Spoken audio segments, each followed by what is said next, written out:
उसके माँ बाप कौन थे, क्या करते थे, क्यों उन्हें गद्दार कहा गया, कियारा से शादी के पीछे सावित्री का क्या मकसद था, और कियारा पर कौन सा खतरा था जो सिर्फ वो सॉल्व कर सकता था। ऐसे कई सवालों के जवाब कि उसे तलाश करनी थी। वो इसी सोच में डूबा था कि तभी ड्राइवर घबरा कर बोला, सर ब्रेक नहीं लग रहे और कार की स्पीड भी कम नहीं हो रही। हे ऊपर वाले, बचा ले रे। वेद ने झटके से आंखें खोलकर देखा तो कार फुल स्पीड से सड़क पर दौड़ रही थी और सामने ट्रैफिक सिग्नल था। अगर कार सीधा आगे गई तो बाकी कारों से टकरा सकती थी, फिर उनका जिंदा बचना इम्पॉसिबल था। गाड़ी के ब्रेक फेल होने से ड्राइवर तो घबरा कर रोने लगा। जिस स्पीड में उसकी गाड़ी चल रही थी वो लोग कुछ ही देर में ट्रैफिक में खड़ी गाड़ियों से टकराने वाले थे। अरे देवा, बचा ले रे, अभी तो मेरी शादी हुई है, देवा बचा लो। उसकी बकबक सुनकर वेद ने लताड़ते हुए कहा, अरे चुप एकदम।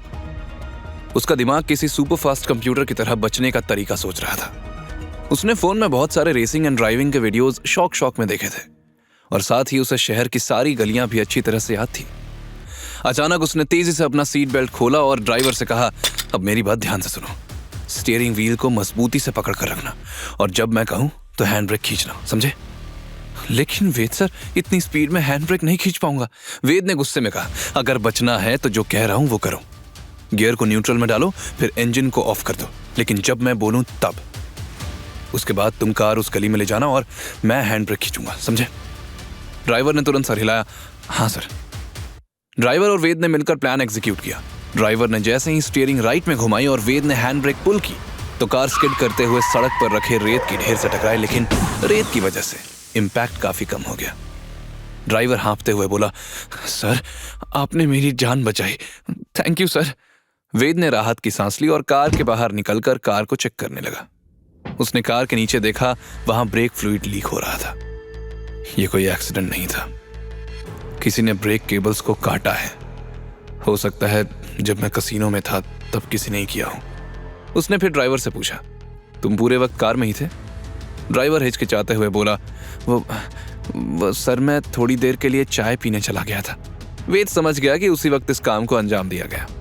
उसने ड्राइवर से सख्ती से कहा, ठीक है, किसी को भी इस बारे में कुछ नहीं बताना, स्पेशली कियारा को, समझे?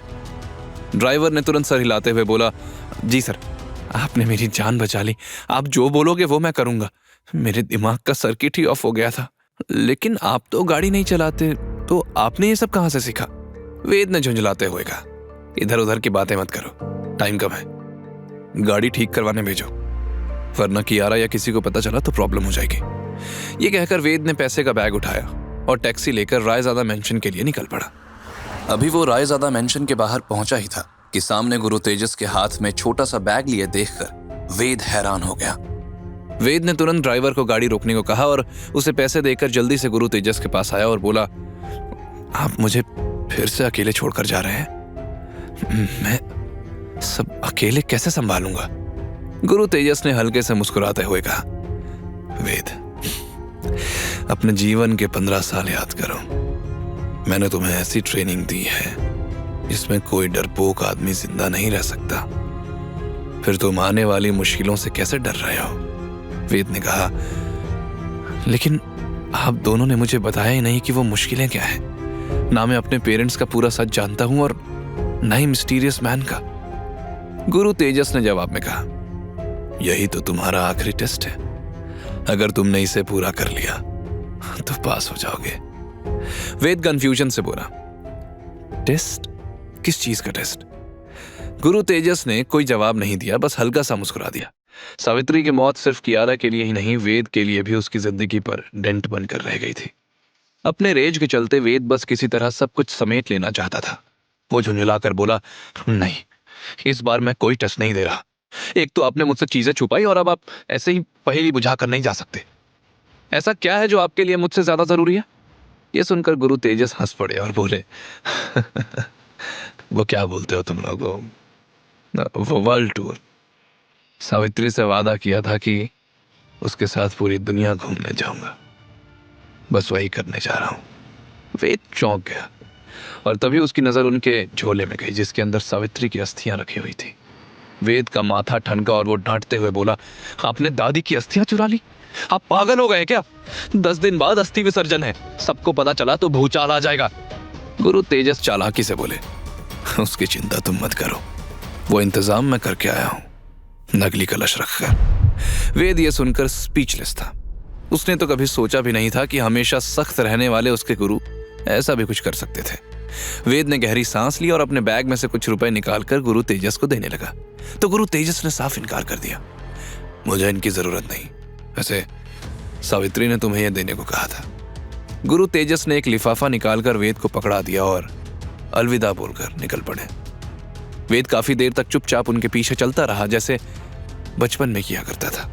तभी उसने देखा कि महेश कुमार और कर्नल राणावत सामने खड़े थे। गुरु तेजस जी, अच्छा हुआ आप यहीं मिल गए, चलिए हमारे साथ, हमने आपके लिए सब इंतजाम कर दिया है।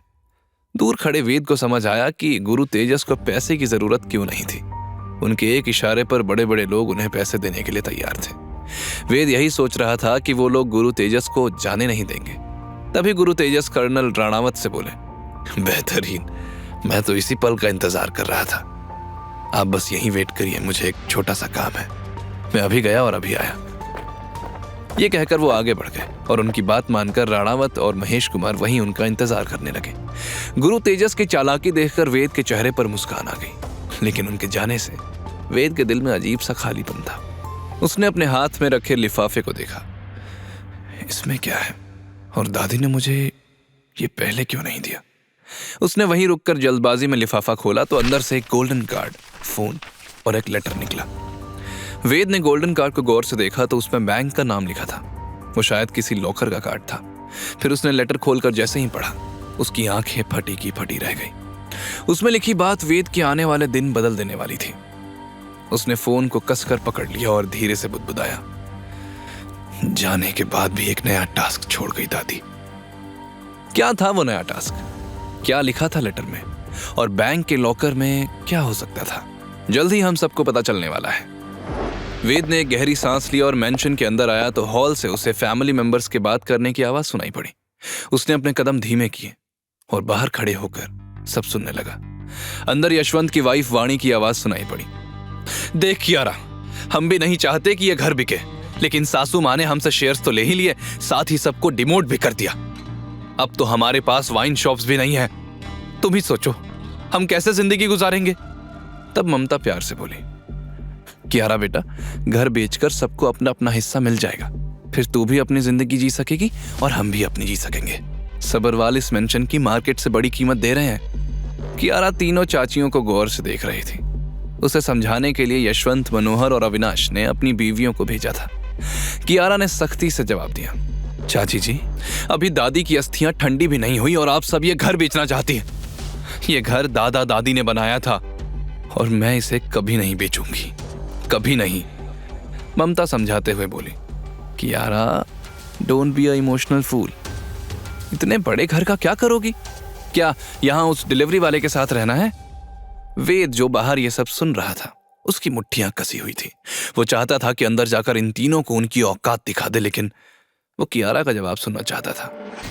आगे की कहानी जानने के लिए देखें अगला एपिसोड सिर्फ पॉकेट एफएम के YouTube चैनल पर, और के फॉर किंग के सारे एपिसोड्स को सुनने के लिए डिस्क्रिप्शन में दी लिंक से डाउनलोड करें पॉकेट एफएम ऐप।